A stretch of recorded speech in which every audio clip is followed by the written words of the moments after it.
Good afternoon and a warm welcome. You're watching Knowledge Plus, a knowledge sharing session with educators presented by Education Today and powered by Education News Network. Today here we are going to discuss National Education Policy 2020, Hope, Fear, Aspiration, a Diverse Perspective. And for that we have eminent panel of educators who would be joining us in this panel discussion. So let's welcome our first panelist for the day. We have Mr. Sarvesh Goyal, who is the chairman of GD Goenka Public School, Lucknow, and he's having immense pleasure in being into the education background, and we welcome him on this panel today. Welcome, Mr. Goyal. Thank you, ma'am. Moving on to our next panelist for today, we have Ms. Ritu Agarwal, who is the founder and managing trustee of Wisdom High International School, Nasik. She started her journey in education with Little Wonders Play School in the year 2000 with 40 kids, and now which has grown to an international school named Wisdom High International School, providing world-class education to students in K-12 segment. We welcome you, Ms. Ritu. Thank you, Education Today, and thank you, Vibha.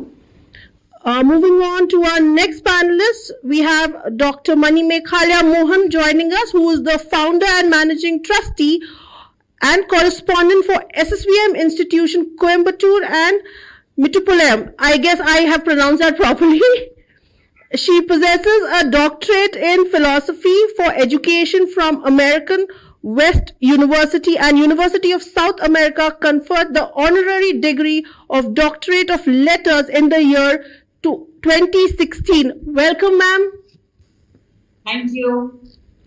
Last but not the least, our last panelist for today is Ms. Abha Meghe, who's the director for Meghe Group of Schools for Scholars. She's experiential, energetic, and enthusiastic director.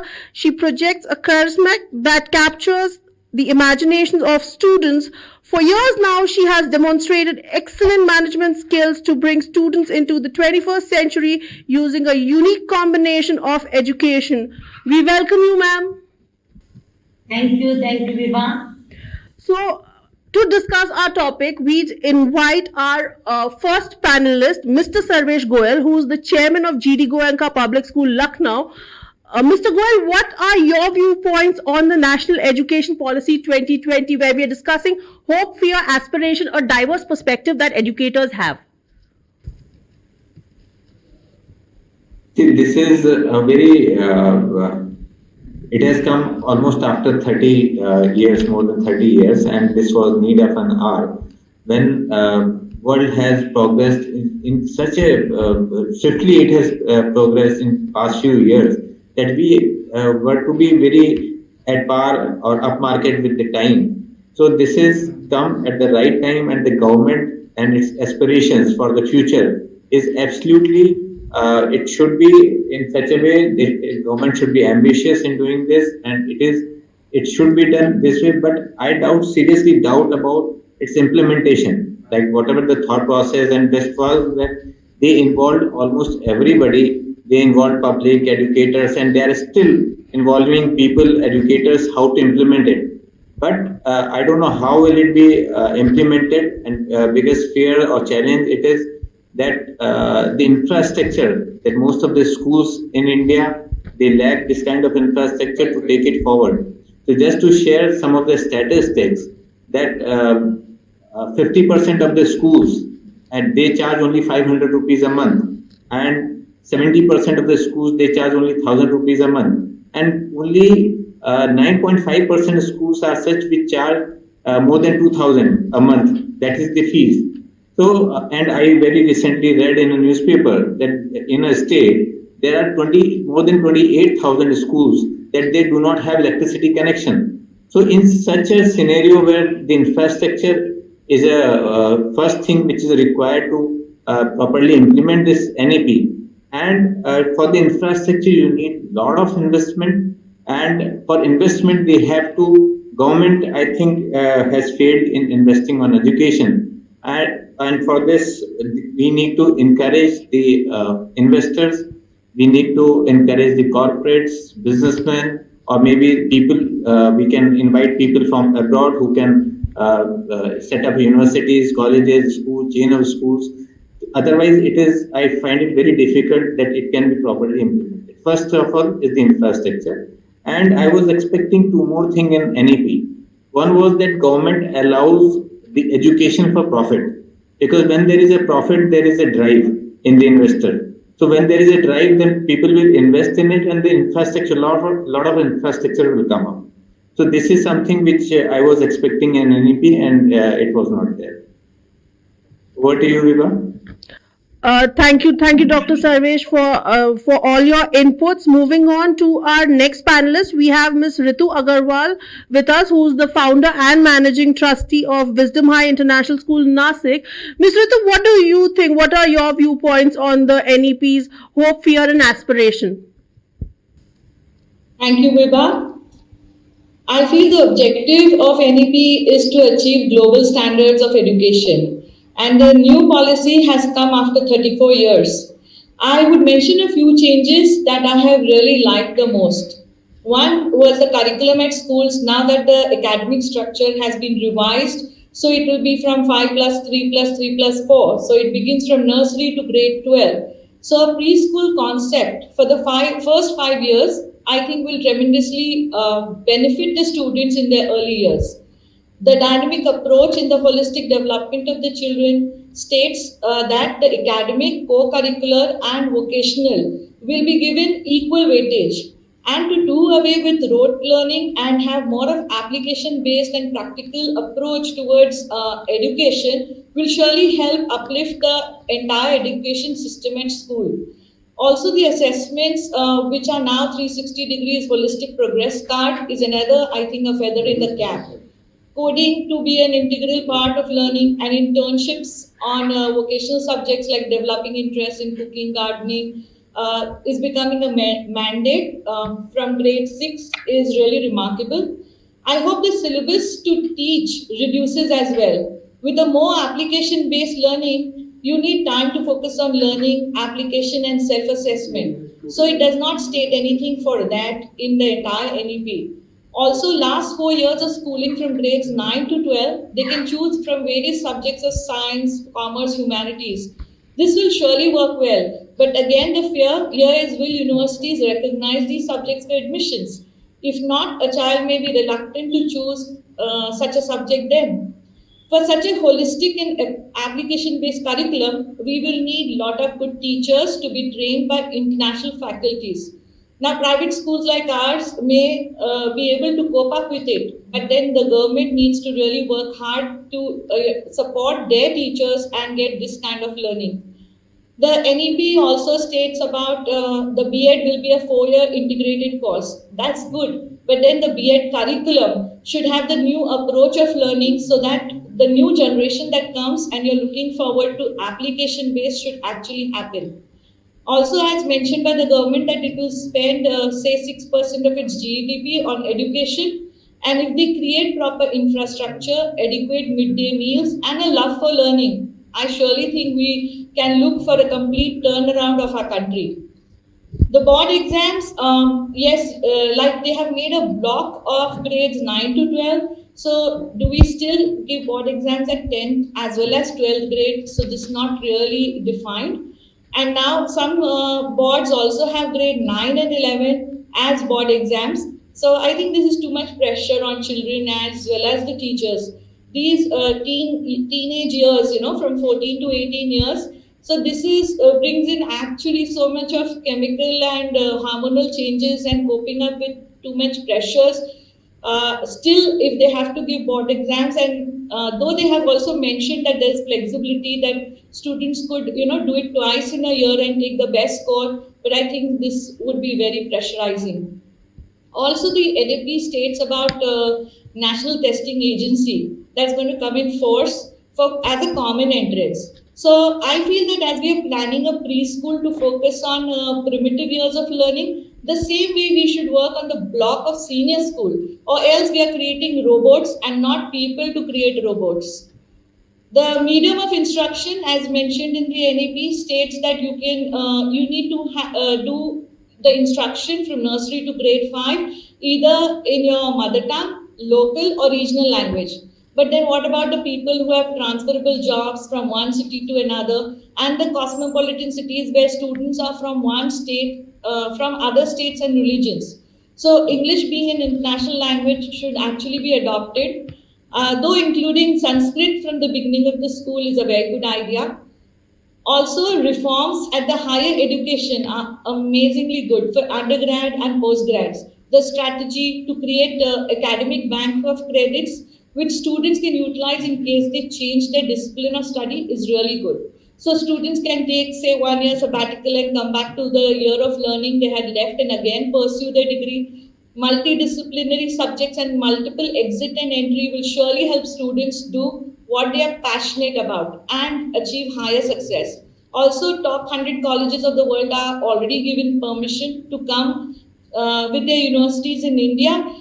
So digital education is focused upon, but I also feel some financial literacy right from schooling should also be a mandate, because in the end you do all to earn a living. The NEP has made it easier for a 4 year research bachelor to a 1 year postgrad and then to a PhD. So we hope more investments are done in research and innovation to be leaders of the world. As we have a law for fiscal deficit, we should have a law for education budget funding, that it should not go below 6% of GDP. So I hope this really happens. And yes, the MERU, that is the multidisciplinary education and research universities, is a very good move. But the focus of sector specific, we just get lost, So though a major and minor will surely help students be proficient in their main subject and work on their skills.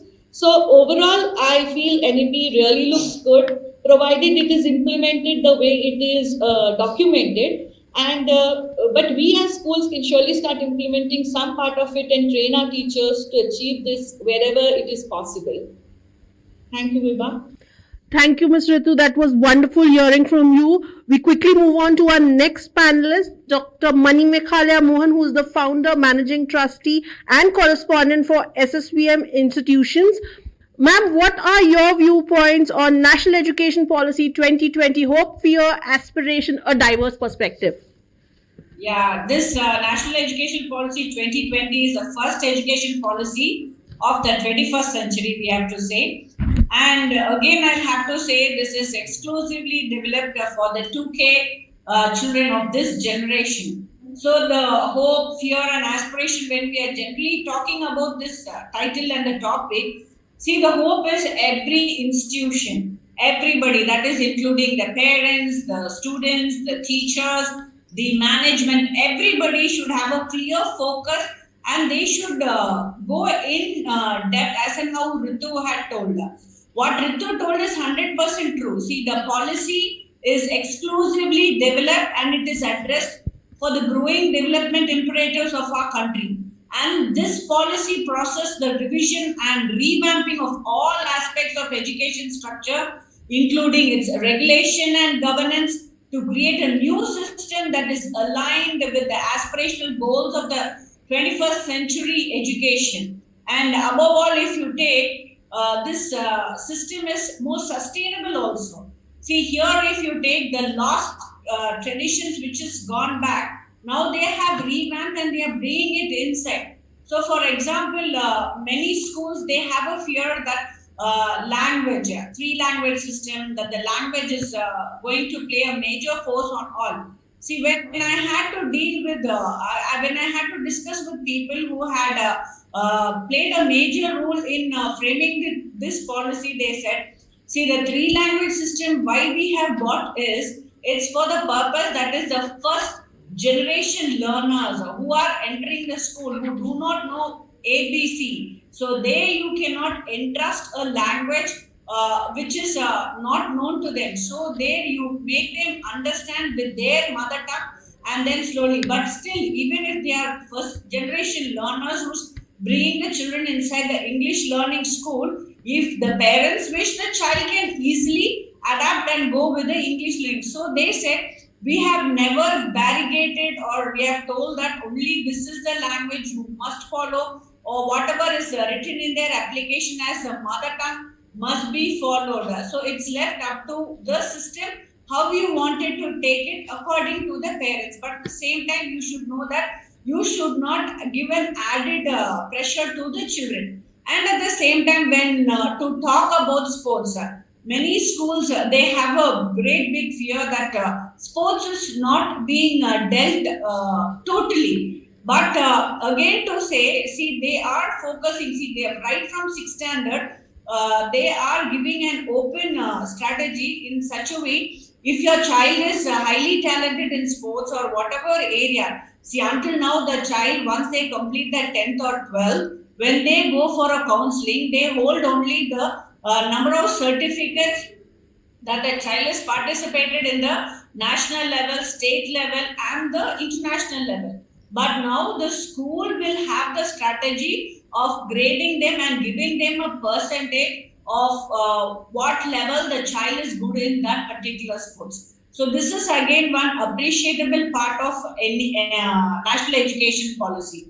And above all, again discussing with the policy makers, I got a very clear cut idea of how this policy is being made. So, for example, if a child wanted to do an education, a subject under CBSE, they can do take one subject under CBSE and do, take one subject under state board and do, take one subject under IB and do, and they will be giving a standardized certificate. And again, the next policy is the child who wanted to shine in two fields. For example, the child is a very good singer, but at the same time, his passion is for medicine as well as singing. Again, the child can start progressing in that singing right from sixth standard. And again, the child will get a certification when he completes his 12th standard for his level of performance, where tomorrow, even his profession is not being his passion, but his his interest has become the strongest passion for him. He can still progress on it, and he can start his own music academy or sports academy or whatever is possible. So NEP is given a clear-cut idea of how children can progress and go. Education policy lays particular emphasis on the development of the creative potential of each individual.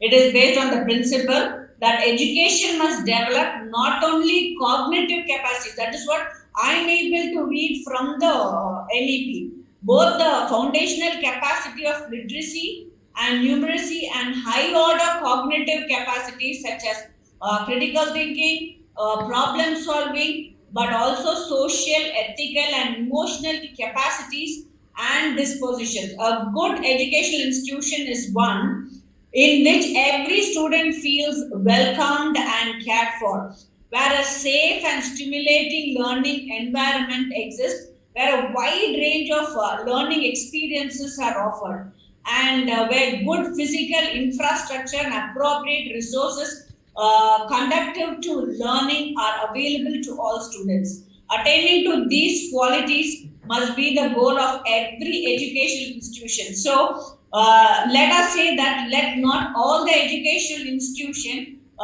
create a barrier and stop this policy. Of course, this is highly dealt for the government institutions where more number of children will be coming inside, and as of now only noon meal is being provided. But after this policy coming into implementation, children will be provided with breakfast also. So a day they will be having 2 meals, which is again going to be the successful part of the lower trodden children to enter the school. And above all, this policy is going to be a policy, it's not that which will be entirely rushed and completed by 2030. No, it is until 2030 they are progressing it step by step, and 2030 to 40 they are going to work on all the errors what all has happened, and they wanted to make it very successful by the time of 2040. So here as educationalists, it's only we all have to support this policy and make it happen, because this system what they have brought is going to be a world hit and a world which is going to turn and see towards India. What is that Indian children are being taught inside the schools and colleges and going to be the next innovative creators of the world. Thank you. Thank you so much, ma'am. That was wonderful hearing from you. Moving on to our last panelist for today, we have Dr. Abha Meghe, who is the director for Meghe Group of Schools. Ma'am, what's your input on the NEP 2020? I guess you're going to talk on the hope factor of the policy. I'm very positive person. I would like to look into the policy, and I have a lot of hopes from this policy. Already the earlier speaker spoke about the policy and the long-awaited policy we have received in 2020. But it's a wrong time which we have received this policy, because the education system, particularly I'll talk about the school education system, even in the higher education system, in the fear, because in this pandemic, all institutions are destroyed at the level of education, not destroyed, but in the rural areas, still the education systems are not in existence in this pandemic situation. So I'll first see because due to this pandemic and this education difficulties, lot of students are going to be out of the education with these no school dates. Okay, that's the first fear which I have. But then looking towards the hopes from this education system, the first positive point of this system is it is more into the experimental learning and not the examination centric. This policy gives a lot of weightage to the critical thinking, experimental thinking, interactive education. So definitely the way which we are having education to examination centric, definitely it will goes to the experimental learning. The second point which I am hoping from this education system, that like Ritu rightly said, that the vocational education, so this will give the young generation not only the job seeker, but they will become a job provider. And I am hoping that the brilliant brains, the excellent brain of India will not migrate to the Western countries, and they will be in the giving the services to our own country. That is a hope which I am looking from this education system. The third point which I want to say, that is the student has a lot of choice into the subject. So there will not be a binding on the child to learn a specific subject, and that gives a very positive spirit among the students. And the second point is interdisciplinary education. The child has a lot of ways, even in the colleges, even in the graduation level and the post-graduation level. If child has completed the 2 years, he will get the certificate. If 3 years, he will get the degree. If the 4 years, he will get the masters, and all these things. So the child will have his own choice where to stop and what to learn. So based on that, the students will create their own interest, and they can switch to the other education, and they can maintain their hobbies and their interest. That is the third point which I am looking for, the best point of this education system, and I am having a lot of hopes to get a best students, and particularly the young generation, into the entrepreneurship, and they will become their job givers and not job takers. The last point which I want to quote here, that is this policy has a global knowledge superpower, because as India is a young superpower country, and this policy definitely will give the global education empowerment to the young generation, which because it ensuring the inclusive and equitable education to all students. So I'm looking towards that. I'm having a lot of hopes from this policy, but unless we have a lot of discrimination in the rural and the urban education system, which needs to bridge, and for that bridging, though it is in the budget and the per capita income and the GDP, everything is there, but implementation is very important, because after all, the success and the failure of any policy is depend on the ground level preparation.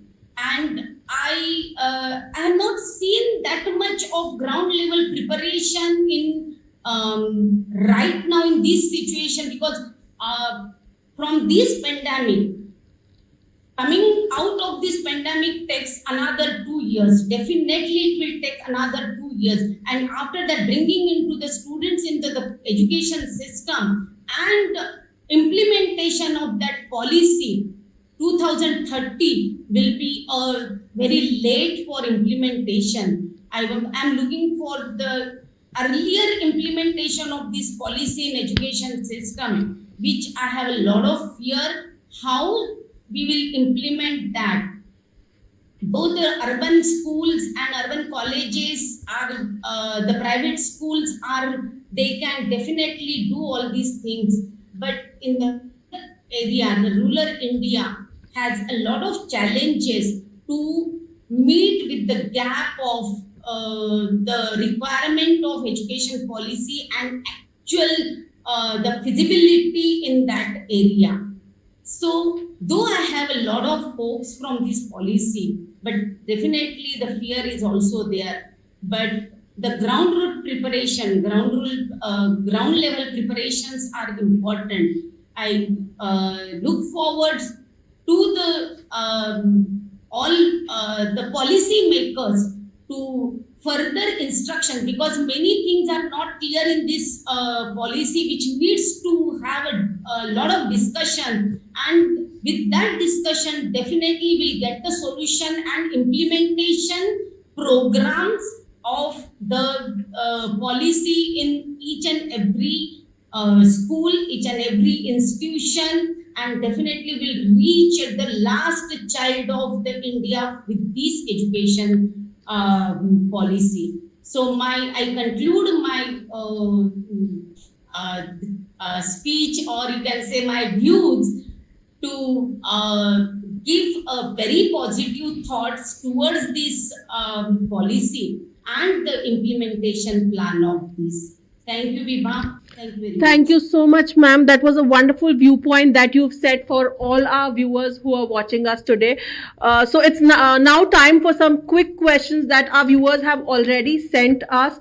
Even before we could start the panel, we get some prerequisite questions which comes up addressing the panelist. So for Mr. Sarvesh Goel, we have a question wherein the person says, what is the fear that the educators have about the NEP 2020, especially while it's been passed during the pandemic and the education segment is at a stake? In the pandemic, almost all the industries have collapsed, but this is the only, you can say, sector, education, which was very, it took virtually no time to switch over to online classes. And it was absolutely a shift where most of the schools could manage. But as ma'am said, that there are several schools, I would say maybe it could be around 70% of the schools where no study is going on.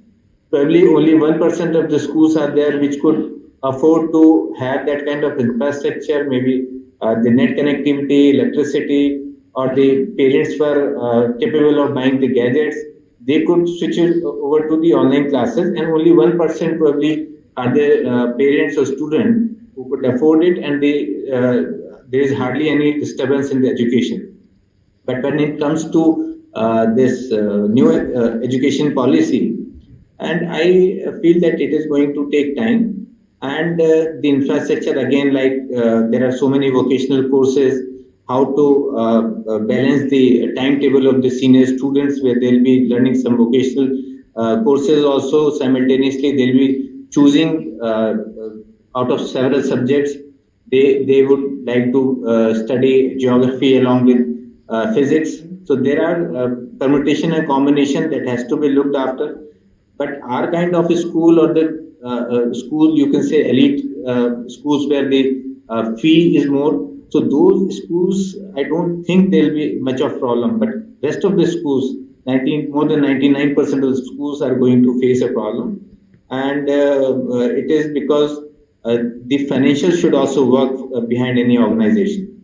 So this is the fear, and we hope for the best. And as everybody is preparing, most of the governments, especially in UP, the UP government is continuously in touch with most of the educators and school owners, where they are thinking of collaborating with the existing private schools so that they can have some collaboration with the existing government schools, and we can extend our support to them. That is a wonderful initiative where government is approaching and looking forward to such kind of support from the private schools. And I hope with this kind of intent, we will be able to at least achieve something. So I'm very optimistic about it, but there are several challenges behind it.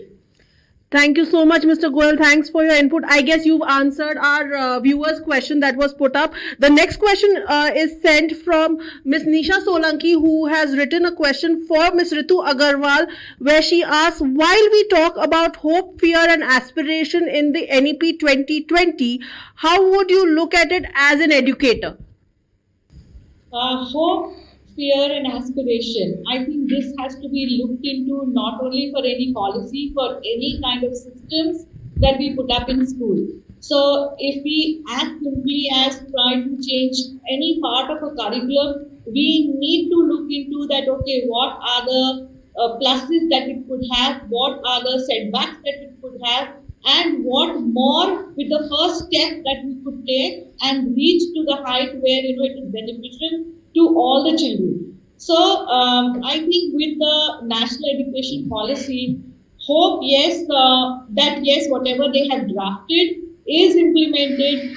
Implementation again, as even Mr. Sarvesh also mentioned, that it would be easier for schools like us to do it, and but difficult for rural learning. But I would also say, why not take it as an opportunity where education is happening online, but it's not happening the way it would be on ground. We have quite a lot of time on our hands, so why not study this policy in detail and try to make a framework ourselves, so we get enough time to when the children come on ground to actually start implementing it. So if we can even join hands with rural schooling and rural educators where they are not able to teach their children at all, why not prepare with them a framework to bring, so that when children come on ground, it becomes easier to implement. So yes, many people are also saying that why at this time it is a time of fear that such a policy has come. But if such a policy has come, it gives you enough time to prepare yourself. So let's not be fearful about it and pick up the best parts in it and try implementing it, is what I say. An aspiration for the policy is really looking forward to something like multidisciplinary subjects, which I don't think, I miss out being an educator, being a school owner, when I see things happening like this, and when I visit schools out of India and want the same thing here, but there are so many barricades because of the board syllabus, because of the systems that a board curriculum requires. So it does not allow us to implement it in school even if we want to. So this, we're looking at a very futuristic approach, and it will bring in a lot of good things to learning and will create a love of learning. Even for rural India, if you create a love for learning, I think, the quantum or the infrastructure or anything really does not matter. What it will matter is that I love doing this and I want to do it. So this will help achieve good standards in education.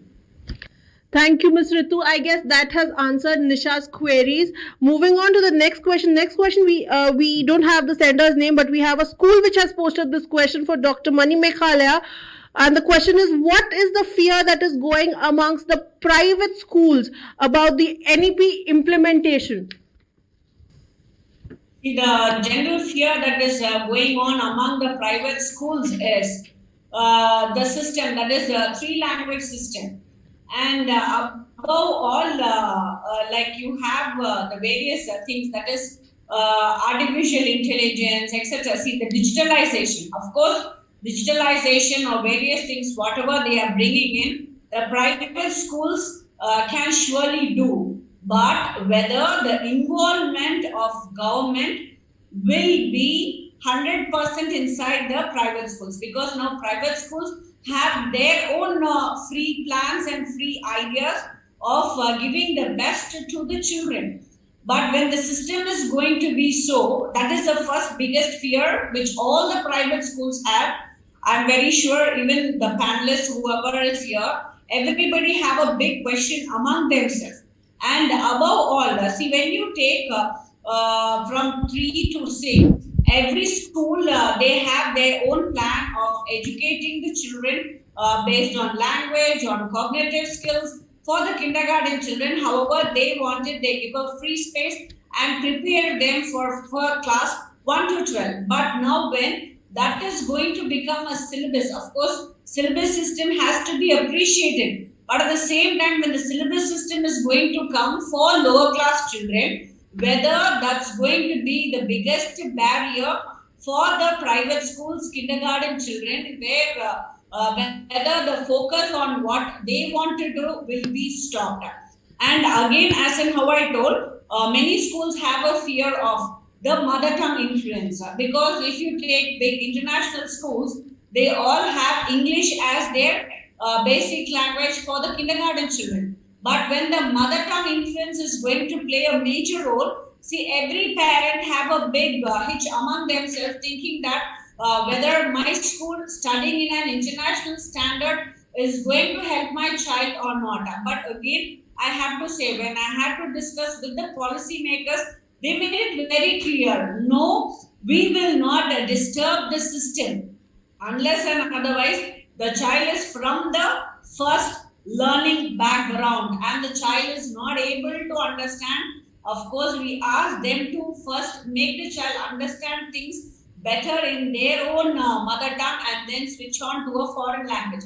But when the parent is only wishing to teach only in English, there we are not going to disturb, is their stand now. But still, let me make it very clear, every state has its own policy. And again, the central has its own policy. So when it comes to the state, like for example, I belong to Tamil Nadu. So the Tamil Nadu government has different ideas every day, and every day the policies are being changed.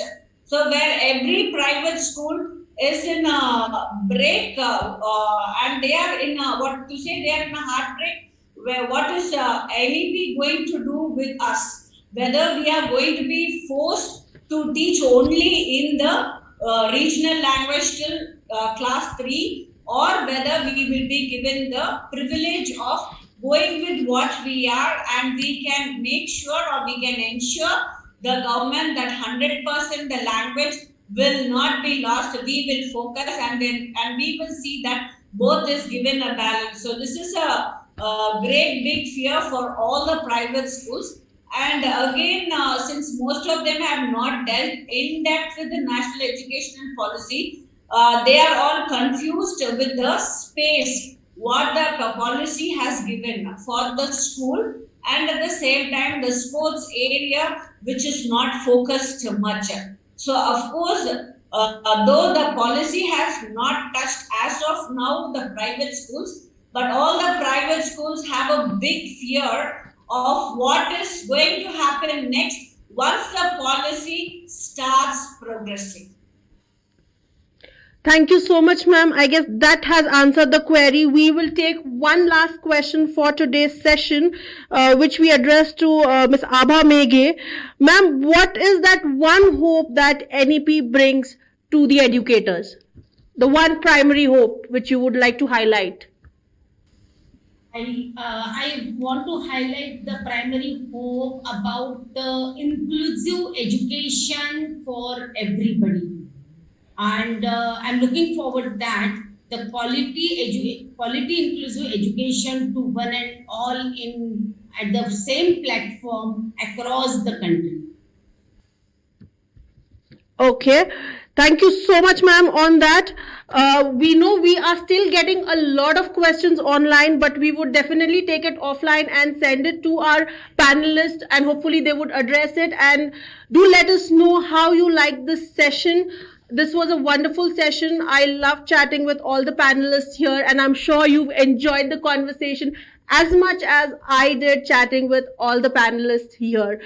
As people, when you see that whoever has been seeing our sessions day on day, they know that we have one lucky winner which comes up every panel discussion. So the winner for today is Jyoti Saha from West Bengal, and she has won herself 1 year free subscription to the Education Today portal, which includes complimentary listing of the institution, also a dashboard to feature events and success of the institution to the national forum, and lots more. And this package is just for you, so enjoy it. Congratulations. For more such videos and more such sessions, do not forget to log on to TheENN.com. You can also follow us on our YouTube channel at Education Today.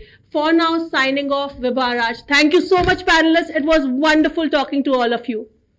Thank you, Eva. Thank you, Thank education. you, Vibha, and all the best to you. Thank you, ma'am. Well done. Thank you.